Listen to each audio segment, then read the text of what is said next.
Welcome to the final installment of Giants Top 100 Players presented by Bud Light. I'm Bob Papa, joined by Bob Glauber, longtime writer and one of the voters in the Top 100 for the New York Giants. Bob, we've reached the final 10, and what a fun exercise this has been getting to this point.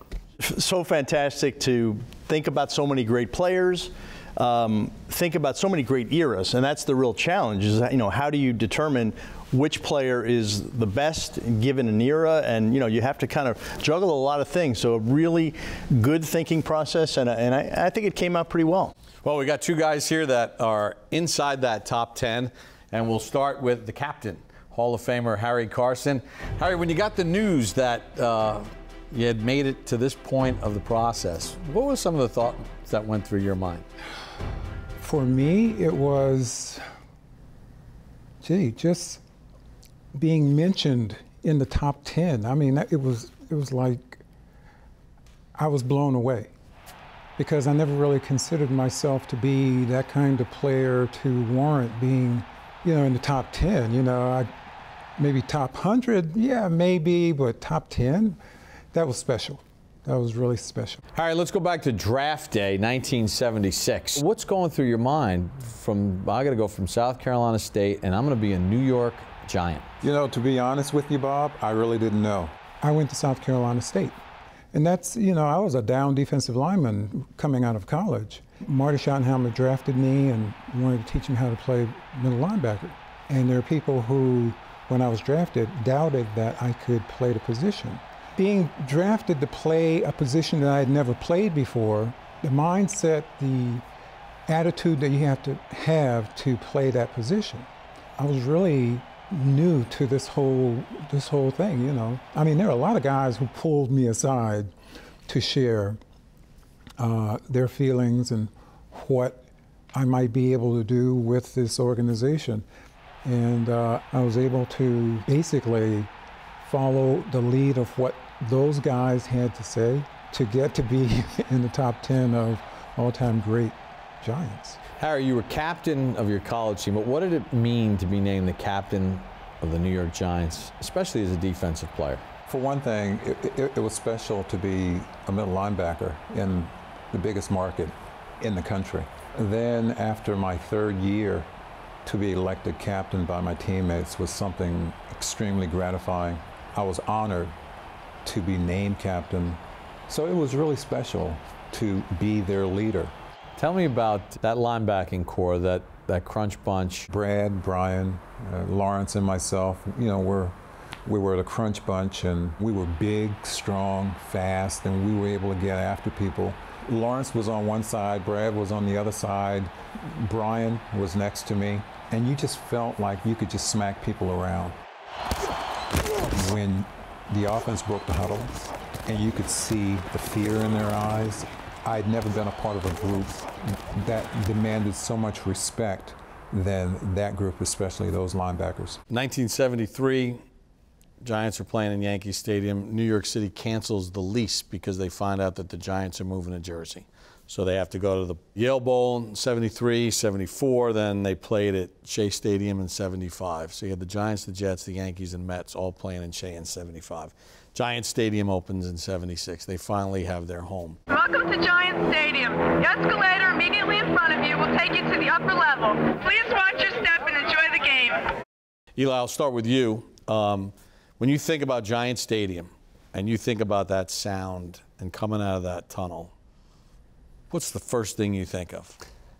I think of the wind. As a quarterback, I think of the wind and trying to, waking up on Sundays, walking through that tunnel, going on in the field and saying, figuring out which way the wind was blowing and how it was going to affect my performance on the field. But also you think about the great crowds and the fans, loud in the stadium, pumped up for big moments, supporting us, cheering for our touchdowns. And so just the great support that all Giants fans have given me, given the teams, always had our back, and just that electric feeling in the air on a Sunday afternoon, getting to play in that stadium was a real treat.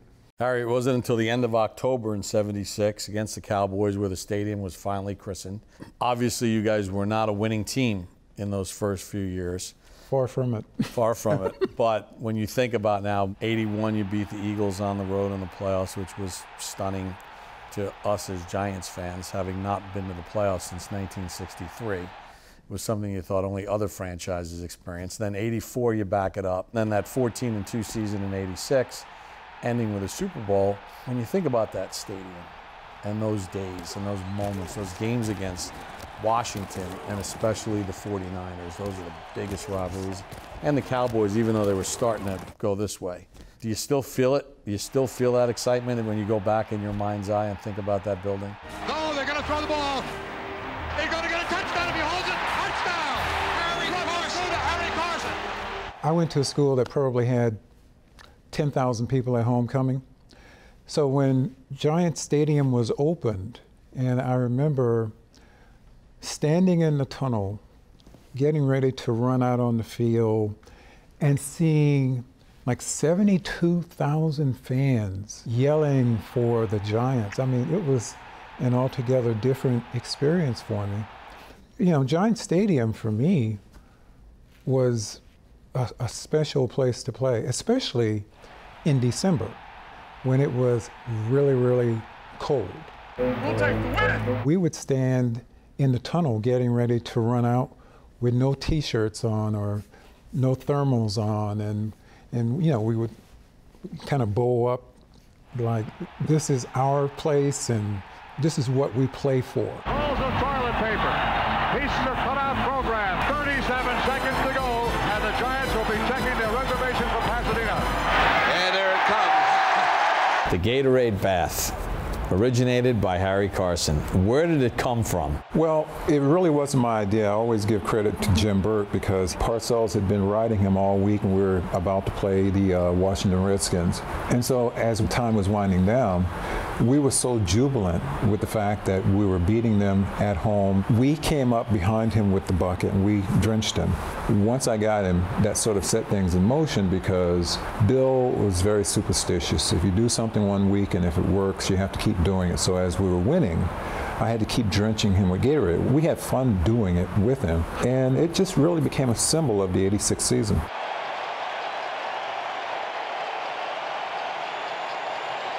Super Bowl 21, how did you wind up as the lone captain for the coin toss? You know, quite frankly, I didn't know that I was going to be the lone captain. I was on the sideline talking with Parcells, and the official was standing there, and he said, "We have to go."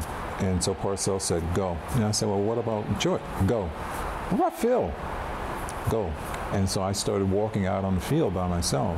And I really didn't think about it, and then halfway out on the field, I thought to myself, God, you know, Denver Broncos were walking toward me, and it was like 5, 6, 7 of those guys. And the Giant captain, Harry Carson. I just felt honored to be representing all the guys on the team, but the mere fact that Parcells trusted me was something extremely gratifying. Eli, how about for you? I mean, because, you know, you've played the most recently of everybody.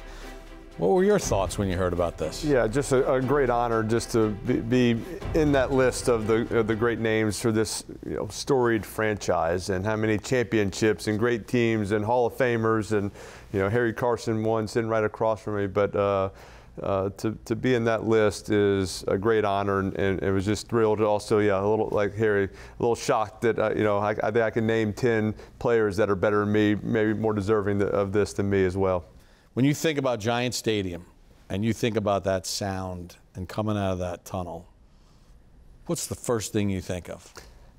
I think of the wind. As a quarterback, I think of the wind and trying to, you know, waking up on Sundays, walking through that tunnel, going on the field and saying, you know, figuring out which way the wind was blowing and how it was going to affect my performance on the field. But also, you think about the great crowds and the fans, loud in the stadium, pumped up for big moments, supporting us, cheering for our touchdowns. And so just the great support that all Giants fans have given me, given the teams, always had our back, and just that electric feeling in the air on a Sunday afternoon, getting to play in that stadium was a real treat.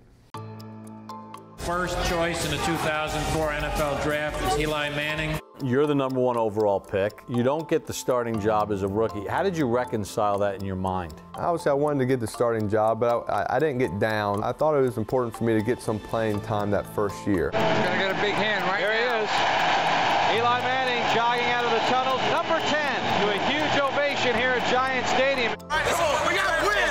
Win on 3, baby. 1, 2, 3. When you finally did get a chance to start, you played some of the best defenses in the league week after week after week. Yeah, the first game was versus Atlanta. I threw my first touchdown to Jeremy Shockey. Throws it over the middle. Touchdown, Shockey. Let the record show Eli Manning's first touchdown pass goes to Jeremy Shockey. Had some decent games, had some struggles. We only won one game, the last game of the season versus the Cowboys. Now Manning will throw. Stops, throws one left down the sideline. Touchdown, Tyree.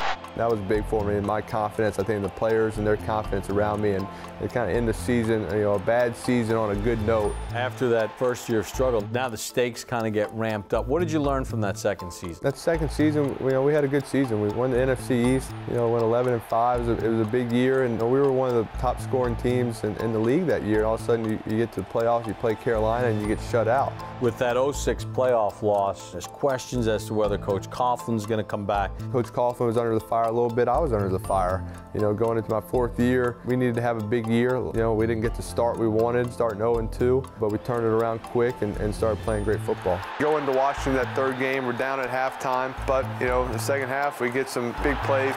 Manning takes the snap, blitzes on, he throws it left, he's got first, makes his man miss, cuts right to the 20, to the 15. Plaxico catches a little slant for a touchdown. We take the lead. To the 10, to the 5, touchdown, Plaxico Burress!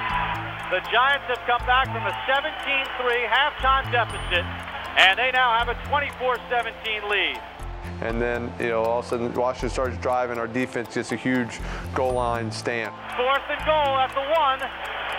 Redskins need a touchdown to tie. Takes the snap, handoff left for back, and he stripped up and stopped short. Giants stopped him on 4th and goal, and they're going to win the ball game. The Giants may have saved their season. That was huge. That was huge just for the morale of the team and just knowing that, and we kind of hung in there and we fought back and we found a way to win that football game, and that was really kind of the theme for the rest of the year. Welcome to Lambeau Field in Green Bay for the NFC Championship game. Second coldest game ever at Lambeau Field, -1 degree with a wind chill of -23. Now you're in the NFC Championship game. You got to go against Favre in Green Bay, Lambeau Field. That was just, kind of my favorite game. Just in Lambeau Field. It's -23 degrees. NFC Championship, playing against, Brett Favre and the Green Bay Packers. I mean, this is it. But you're dealing. I mean, you're throwing the ball. Were you throwing it like it was 70 and Plaxico's in a hand-to-hand combat with Woodson and Harris? And Plaxico was feeling it, and really we ran the same route like 9 times. I think Plaxico had 11 catches or so that game. I think 8 or 9 of them was the same call. They're just different conversions to it. He ran a hitch. One time he went inside. I threw it. It kind of looked like a slant. The one time he goes outside and I back shoulder it. Another same play, I hit Amani down the sideline where he makes a great catch. He drags the feet, and also the way we win it, we missed 2 field goals, and then here comes Hines with that 3rd one on the 47-yarder. All right, here goes Tynes again from 47 yards. Snap is good. Kick on its way. End over end. Does it have the distance? It is good!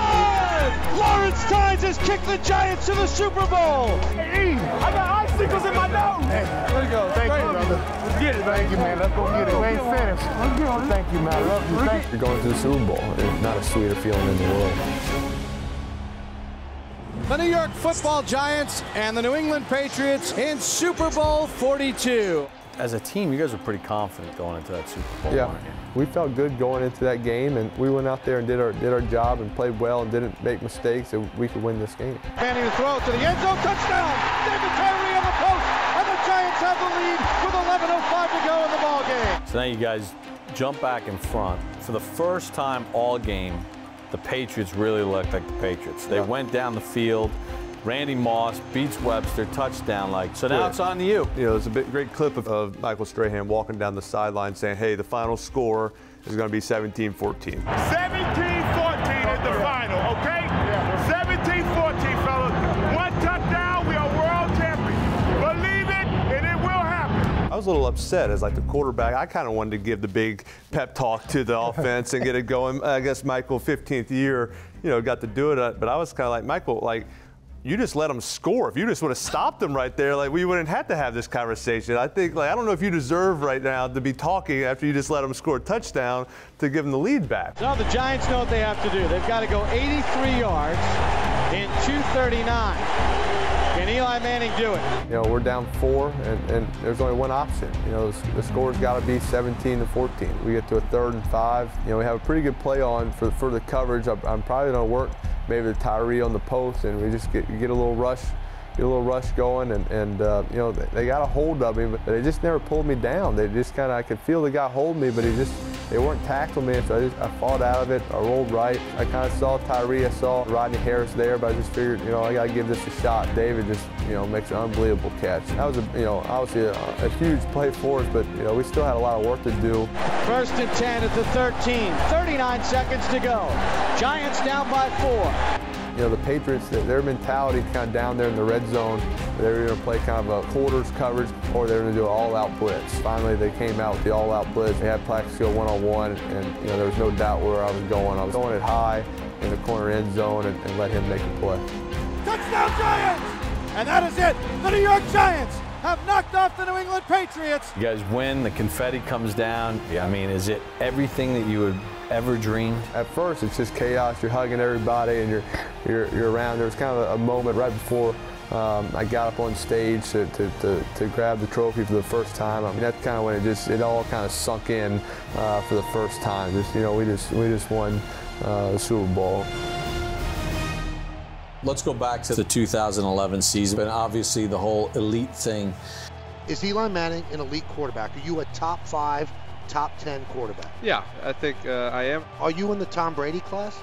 Yeah, I mean, I consider myself in that class. It was such a direct question. It was like, do you consider yourself an elite quarterback, a top 5 quarterback in the NFL? And I think any athlete, you always do. You think like, hey, I can win every game. I can make every throw. I've won a championship already. We can win. I know we can win championships. Was the San Francisco NFC Championship game one of the most physical games you've ever played in? Yeah, it's got to be up there, and their defense is as good as they get. So another game where say, hey, you got to be patient. Can't force things. Don't give their offense a short field to work with. Make them drive 80, 90 yards and earn all the points that they get. And if you got to take some sacks, so be it. Let's just, let's stay in the game and let's give us a shot at the end to win this. Hit Manningham on a touchdown late in the 4th quarter. That was big. Zips one to the left to the end zone. Touchdown Giants. Mario Manningham. And the Giants are back in front with 8:34 to go. A couple special teams turnovers in our favor really helped us get some field position. Lost the ball, and the Giants say they have it, and they do! Knocked out by Jaquan Williams and recovered by the Giants. And then, Tynes kicking the game-winning field goal. Snap is low. Kick on its way. It's got the distance, and it is good! And Lawrence Tynes has done it again. He's kicked the Giants to the 2nd Super Bowl in 4 years. New York Giants football is on the air. It's the New York Football Giants and the New England Patriots, Super Bowl 46. In this Super Bowl, I mean, a lot of people picked you guys to win, and you really outplayed them in the first half. We had this all-in mentality for the last 6-7 weeks, and I didn't want that to end. We had to keep that all-in mentality going. Like, we could not afford to relax. Manning back to throw. Throws one left. Touchdown Giants. Victor Cruz on the slant. Sure enough, got the game to the 4th quarter and the final drive, and very comfortable in that situation. We've been in that situation many times that season. Manning out of the shotgun set, and he's back to throw. Climbs the pocket, deep ball down the left sideline, and it's going to be caught. Was he inbounds? Yes! Manningham on the sideline. That's a heck of a throw and a heck of a catch by Mario Manningham. I was looking to my right, and they had, kind of doubling Akeem and Victor and had them blanketed. So it was really kind of like, I'm gonna look to Mario. He was running, he was full speed. Patrick Chung kind of had cheated him, I think, with my eyes looking right, and saw a little window and let her fly. And we get close, and they're gonna let us score, right? They let us score. Handoff Bradshaw, he runs up the middle, and he falls into the end zone for the touchdown. He thought about stopping. Probably did give the Patriots the ball back with a little bit more time than we wanted to. Brady's back. Brady's under pressure. Brady's chased. Brady heaves one down the middle of the field into the end zone. A jump ball. I kind of see the ball, get hit, and then I lose it. And then finally, a second later, I kind of see it dribbling on the ground. Incomplete, and the ball game's over, and the Giants have won Super Bowl 46. Second Super Bowl, they're always different. First is always the first. Second is special too. But what does the second one mean to you as far as personally and organizationally? First time it was all kind of brand new. It kind of came out of nowhere. The second one, you end up thinking about the other guys who are getting their first Super Bowl, and it's an exciting time, for myself. And then you think about those guys who are going through it for the first time, what that feeling is, and smiling for them. In the Giants stadium and in the Giants facility, there's a lot of history around. And obviously, you've played more games than anybody in the history of the Giants, so you spent the most time in the building of anybody. But what was it like to be able to interact with and be around former players that tend to be around a lot, whereas other franchises don't necessarily have that? Yeah, it's just it's a really special, and I think it goes back to Wellington Mara, once a Giant, always a Giant, and that's not something he just said. That's something he truly meant. He believed in, and that culture still stands today. And so, great players are always around the facility. They come back. I appreciate the organization, the ownership. It's a family, and once you come in here, same guys that were in the equipment room, the film room, the training room when I got here as a rookie, 20 years later, they're still there. And there's people in the front office. So it is a family, and you always feel welcome. You're always invited back, and come have lunch, come watch practice, come hang with the players and interact, and it's unbelievable to have that access. Wellington Mara always said, once a Giant, always a Giant. For me, it's only a Giant. Bob? Listen, these two players here are as deserving as there are. This was not I don't think it was difficult to put Harry Carson and Eli Manning in the top 10 in the history of the franchise. Now, it's 100 years, so that does incorporate a lot of players, and it incorporates a lot of eras, and there are some amazing players along the way, but, they've earned it. And, they played in different eras, different rules, different athletes. They're better athletes than they were in the 20s and 30s. It's just, that's how sports goes, right? When it develops like that. So, I mean, these are two of the most deserving guys to be in this spot. Harry, I want to ask you about number 8 on this list. Sam Huff came to the Giants in 1956. They win the NFL championship that first year in Yankee Stadium. You played similar position, that inside linebacker position, and you had a chance to be around him, even though he was retired as a player, but he always wore his Giant proudly. What were some of the things that you learned from him in your experiences with him? He was a tough guy. He was a tough guy playing during a tough era. What do you do that for, 88? You do that one more time, 88, I'm going to sock you one. Now, don't do that.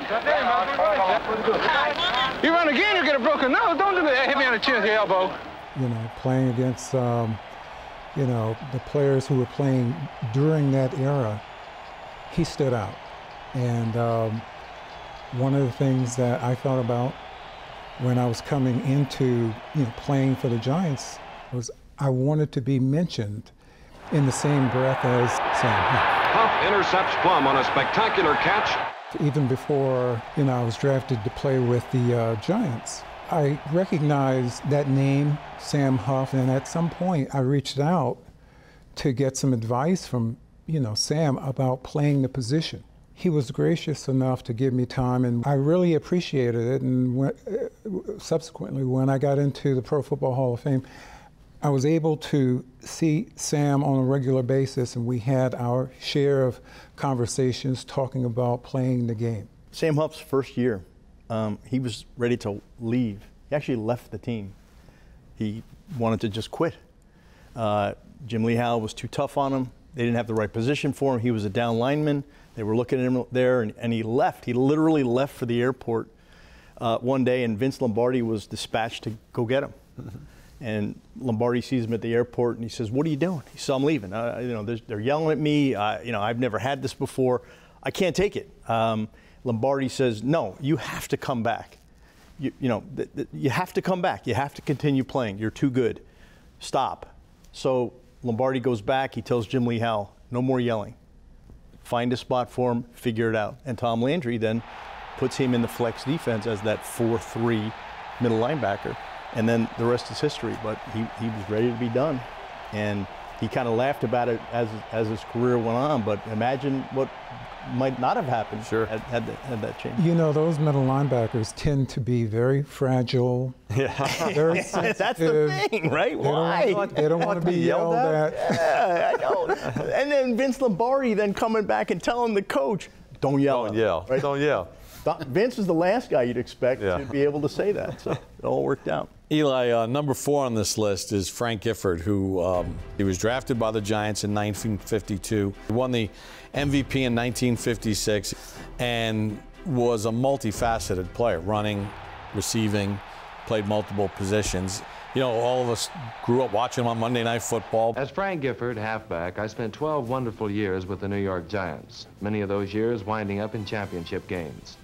Now, as Frank Gifford, sportscaster, I play an entirely different position. What are your thoughts when you think about Frank Gifford, other than the yellow blazer on Monday Night Football? Yeah, I mean, I think that's, I think just like you said, just the amount that he was able to do. He ran, he caught, he threw touchdowns. I mean, he was kind of that position that it doesn't really exist anymore in football, like the running back. Like you don't see running backs throwing it, catching. He was, just a playmaker. And just, you kind of, I remember him, like you said, from announcing, and I didn't get to see him play live, but I got to hear his voice and associate it with watching football growing up. And so got to meet him, several times. Always the big smile, just the big personality, always a delight to be around. And when you think of the New York Giants, he's one of the names that pops up just because of just that time and what a great character and a great player that he was.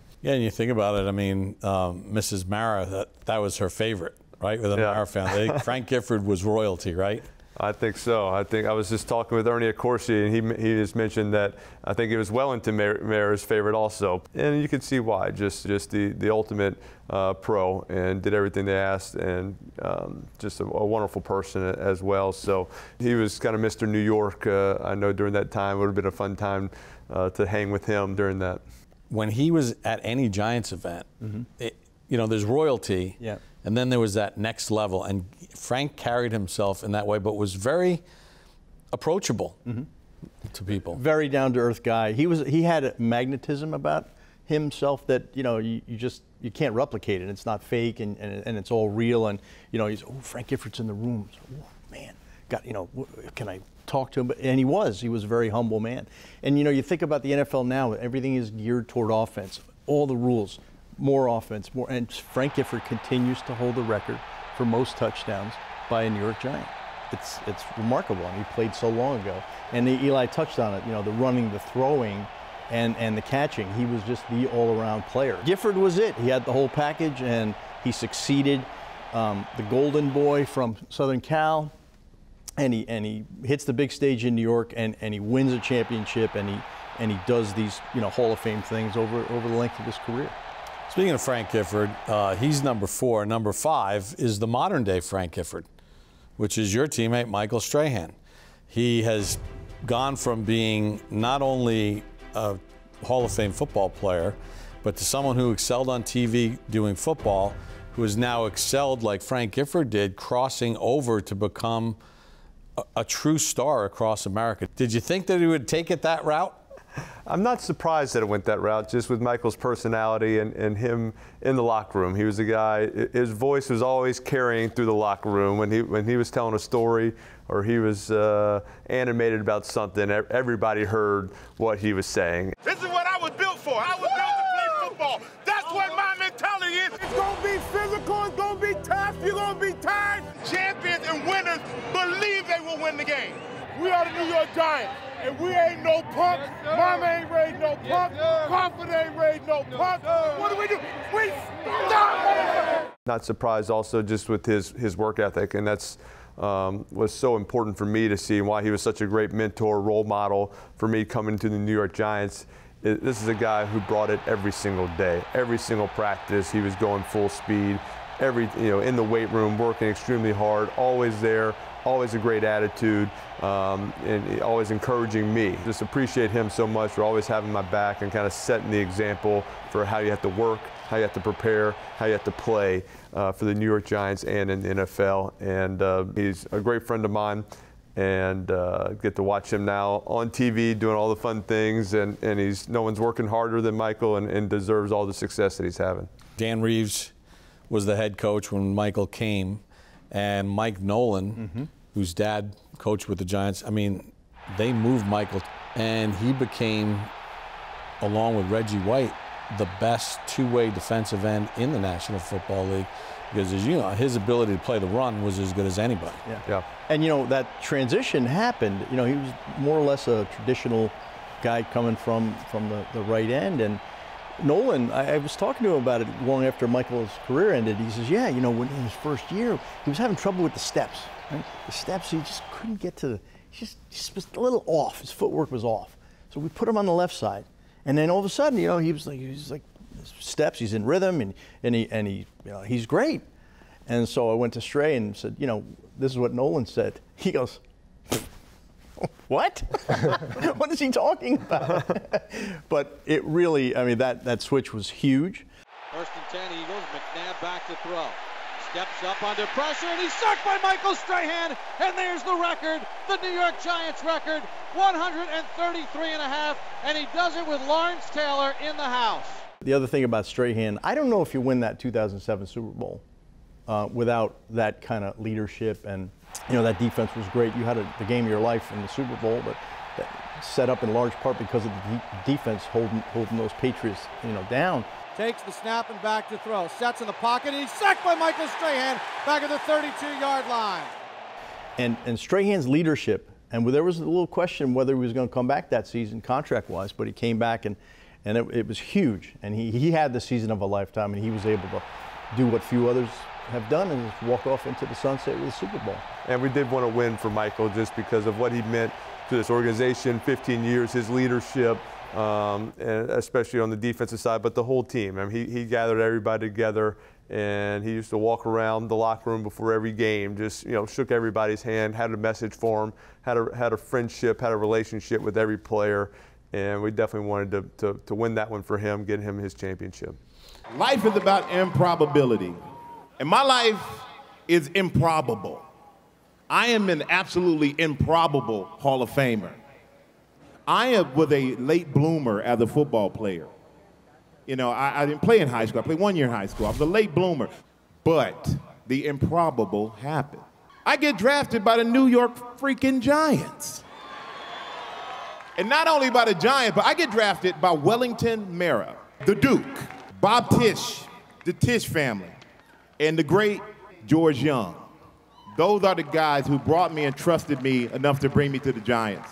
In the spirit of that, their kids, John Mara and Steve Tisch, have continued in that spirit of realizing that the team is a family.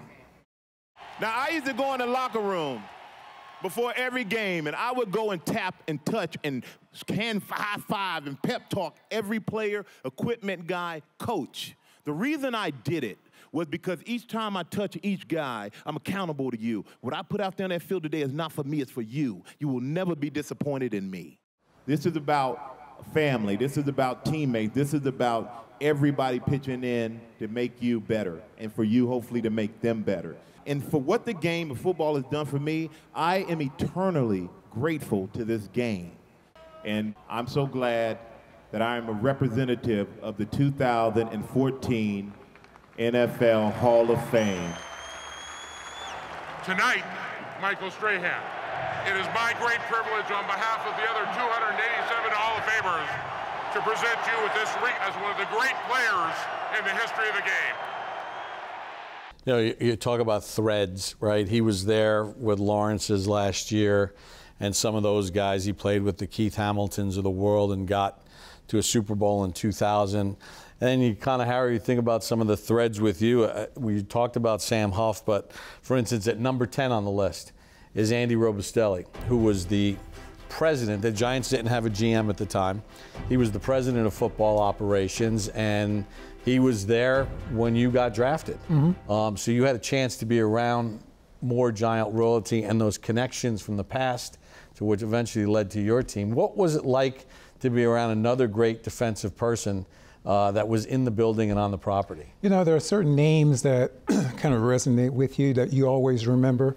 Robustelli is one of those names that you always sort of remember, and that was before I even was drafted to play with the Giants. Here's a personality that I used to watch on television, or I would listen to on the radio or whatever, and I'd hear his name. And I always equated his name with the New York Football Giants. You know, Bob, Robustelli as a player was like amazing.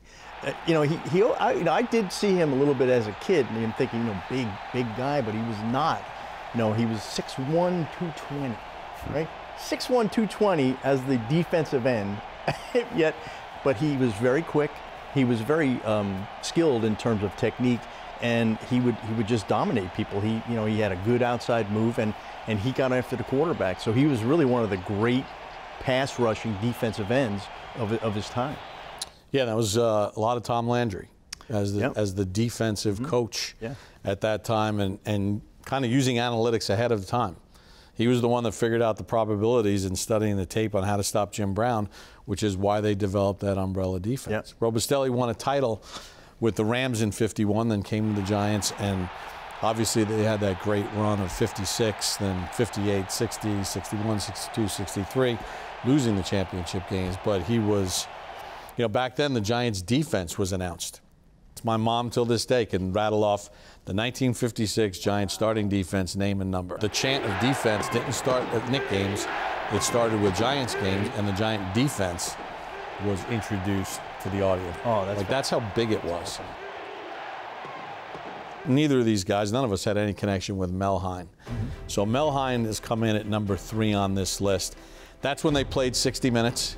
So he played center, he played linebacker, and he went to 8 straight Pro Bowls, you know, the inaugural Hall of Fame class. But one of these players that, over the course of time, I give the voters a lot of credit for not being age biased and realizing what this man meant to the early years of the NFL. Well, when you think about Mel Hein, and you know, I had the benefit of having talked to like Wellington Mara about Mel Hein. You know, he saw him and he knew what he was all about, and so you have that connection to history. But you just look at it, like I believe it was 6 straight All-Pros, first team All-Pro, all those Pro Bowls, playing 2 ways.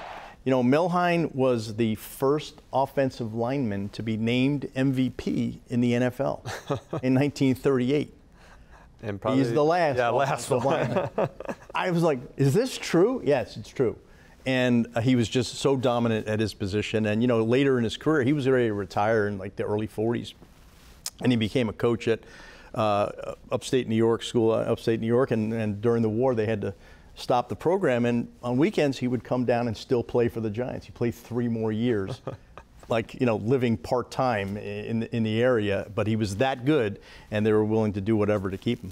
I want to ask you now, he stopped coaching as an assistant before you got there, but really one of the greatest stories in the history of the National Football League is Mr. Offense on Defense, Emlen Tunnell, who in this list comes in at number 6.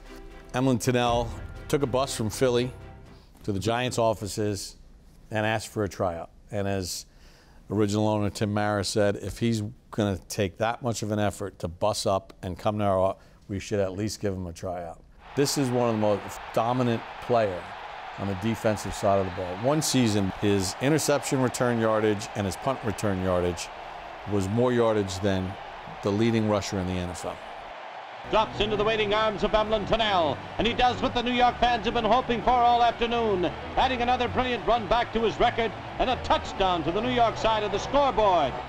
He still holds the Giant record for interceptions. This guy, and during that time when they didn't throw that much, like he was, it felt like he was, for the amount of throws to interceptions, it's an unbelievable stat. He has the second highest number of interceptions in NFL history. It's unbelievable. Right, 79, and Paul Krause had 81. I think Deion Sanders had 54. 54, right. So Emlen Tunnell was 25 more than Deion Sanders. He was a great player, very unassuming player, very humble guy, but dominant. Second most interceptions in the history of the NFL, Giants franchise leader, in an era when they played 12 games. Yeah, even that. And he was a Coast Guard hero during the war. There's a ship There's commission. a ship commissioned in his name, the SS Emlen Tunnell. That's pretty remarkable. It wasn't until I came to the Giants that I realized that he was the first black player to be signed by the Giants. 1947, something like 48, whatever. Yeah, and he was the first man of color to be elected to the Pro Football Hall of Fame as well. Pretty incredible stuff with Emlen Tunnell, isn't it? Let's go to the man who was voted #1. I think let's go to #2 first. Okay. Roosevelt Brown. Okay. Because maybe the best left tackle in the history of the sport. Yeah, he was a 27th round pick, the old 27th round. 27. But an absolute dominant player that, was around during your playing days. You could see him, those tree trunk legs. What were your reminiscing of Roosevelt Brown when you think about him? He had that voice. If you've been around him, you saw the knees, and his fingers were all mangled and everything. But he was there, and he gave me and all the other players who needed a kick in the rear end or whatever, he gave us advice that stuck with us. To be on any kind of list with Rosie Brown, that really is special for me and should be for everybody else on that list, because he's #2, and it's well deserved that he's #2. And how many offensive linemen would be like #2? Right. It would be maybe a quarterback. I'd vote for him. Maybe. I'd like to have a quarterback. It'd be a running back or whatever. Yeah, but exactly. This is a left tackle who went to a small black school, Morgan State. For our younger fans, now, when we did the great plays and fans could vote on it, there's the one play where he blocks like 3 guys at once as one of the top plays in the history of the Giants. Would you say for the younger people watching right now, to give them a frame of reference, would you maybe have Jonathan Ogden as the current day visual or a modern day visual of what Roosevelt Brown? Yeah, Ogden was probably a little bit bigger, bulkier, but similar in terms of talent, and just he put him out there and he's locked. Let's take a guy out of the game. Done. Yeah. Take 3 guys out. What was remarkable, and Harry mentions the HBCU factor. Back then, scouting was just very rudimentary. You don't have what it was then. There was a writer in Pittsburgh, Bill Nunn Jr. He was the sports editor of the Pittsburgh Courier, black paper in Pittsburgh, and he had an all-star team that he compiled each year for HBCU players. And Rosie Brown was on there, and the Giants saw it, and took a chance on him in the 27th round, right? But that all-star team was a really important tool that owners used, because it eventually, once reintegration happened in '46, there still were not a lot of black players in the NFL. But that all-star team was important, and the Giants used it, and kind of that's how they learned about them, really, because there was this was not TV and that kind of thing. So just kind of a remarkable way that he got here, but he still had to earn it that first year, and he did. He was plugged in right away as a starting left tackle and never left. All right, so let's go to #1. I'll start with you, Eli. Lawrence Taylor. I mean, you've seen him around a little bit over the years, but I mean, you're of the age where you had a chance to watch him play on TV. I mean, can you imagine having to go against him? No, I'm glad I did not have to go against him. I've seen watched them live, watched them play in Super Bowls, and grew up as an NFL fan. I mean, he was the guy, and he was exciting and electric. And I've seen the hits that he's put on some of these quarterbacks, and it hurts me to watch it. Playing with them in video games and Tecmo Bowl, and he was unblockable, and so he was the guy as a kid. Like, if you were playing defense, you wanted to be Lawrence Taylor, and you hear coaches, you hear Coach Belichick talk about him and what a tremendous player, and right when he got here his rookie year, he was the best player, and so I'm glad I never got to go against him. I probably would not have been able to play 16 years if I had to play, face against him twice a year during that stretch. But a part of those great teams with Harry Carson and that defense was a scary defense y'all had, Harry. Mm-hmm. All right, what were your thoughts when he walked in the door day one as a rookie? We didn't want him. We didn't want him because during that time, the Giants had the second pick in the draft, and we felt, it was Brad Van Pelt, Brian Kelly, and myself. We thought that we needed offensive, fireworks, because we felt like we were solid. I mean, we were already good, and they used that second pick for Lawrence Taylor. First day of practice, we're out on the field, and we're going through drills. I went and I did whatever, I needed to do. I came back, sat on my helmet, and I'm like, Lawrence was next. And I was like, okay, let me see what this guy has. And ball snaps, he runs in, and he puts on some move that I'd never seen before. And he was improvising. I mean, it wasn't anything that he had played. He was improvising. And I thought to myself, when he beat that blocker so thoroughly, I thought to myself, damn, he's good. He had kind of skinny looking legs and everything, but he was good. And he was able to hold his own from that time on. The other thing is, I'm glad that he had coaches who could utilize him in the right manner. Be more aggressive on that special now. They'll come back with that. That slant counter there? Yeah. Kick it over. I wasn't sure how to play that. Some other team may have drafted him, and he would have been an outside linebacker. But because of Bill Parcells and the way that he wanted his defense to play. Hey, baby, let's go out there like a bunch of crazed dogs and have some fun.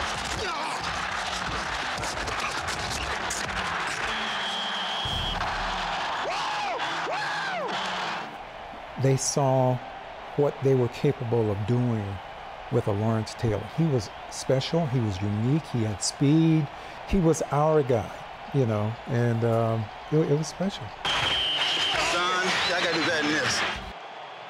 He was a badass. He was a badass, and everything that people say about him now, it's true. I mean, he was a great player. He was pretty amazing, too. You pointed this out to me once in the facility. I remember you said, look at everybody pre-snap. He's the only one that's flat-footed, but he gets there first.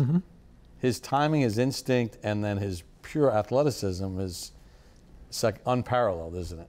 He was born to be an outside rusher. The things that he did, you can't draw those things up. It all came from playing the game. And, people look at Lawrence. Lawrence was one of the smartest players I've ever been around. I mean, his intellect, football intellect, was off the charts. We would be in meetings, and Bill Belichick was our defensive coordinator. And we'd be in the meeting room, and he would be at the board trying to, put down a new play or whatever. And Lawrence would be at the front of the room, laying on the floor, halfway asleep, and Lawrence would tell Bill, oh, that's not going to work, Bill. That's not going to work. I can see it from here, even though I'm half asleep. This is not going to work. And, Bill would challenge him, and he would get up at, on the board, and he would write down what he was doing and why it might not work. So it wasn't, you know, people look at football and they think it's all physical. Football is so much mental. I mean, you have to really have it here to play this game, to be able to do the things that he did on the field. That is the thing that sticks out. He showed up every game, he showed up ready to play.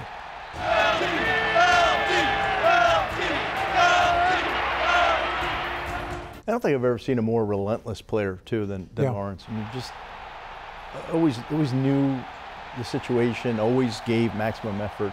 There was a game in New Orleans where he separated his shoulder and was fitted with a harness, continued to play, brought the quarterback down from behind on a huge play. It was just, you don't see things like that in today's game, but he was just a warrior, and his will was, I think, second to none. Let me remind you, I did not play in that game.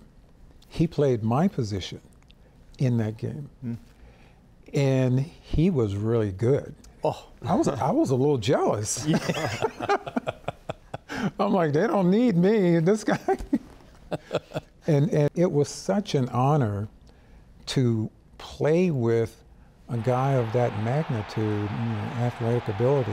He ends over a pass. He's looking for King, intercepted. He's going to go down the right side. Barnes down to the 20, 30, down to the 40. He might go all the way. He's going to go in. Hot dog. You're rooting, Dick. Oh, yes, but listen, what an effort. And so when I hear people say that he's the GOAT, I'm very proud of the fact that he was a giant, and he loved being a giant, and he would have been at the top of every team's list if they're going through the same thing that the Giants are going through now with the 100th anniversary. It's a piece of cake. Without you guys, there wouldn't have been a Lawrence Taylor, but there wouldn't have been an LT. Thank you very much. Two captains, Super Bowl champions. Eli Manning, number 8 on this final list. Harry Carson, Hall of Famer, number 7 on this list. Walter Payton Man of the Year Award winner as well. We want to thank you guys so much for sharing some of these stories with us as we celebrate the top 100 players. Eli, thank you. Harry, thank you so much. Thank you. Real honor. And Bob, really appreciate you being part of this entire process with the Blue Ribbon panel. The fact that you have the past honored in these top 10 really speaks to the depth of understanding of this panel, and I appreciate all of your efforts and the rest of the group. Honor to do it. Thank you. So fans, we continue the celebration of 100 seasons of Giants football. For Bob Glauber, Eli Manning, Harry Carson, I'm Bob Papa. Thanks for joining us for Giants Top 100 Players, presented by Bud Light.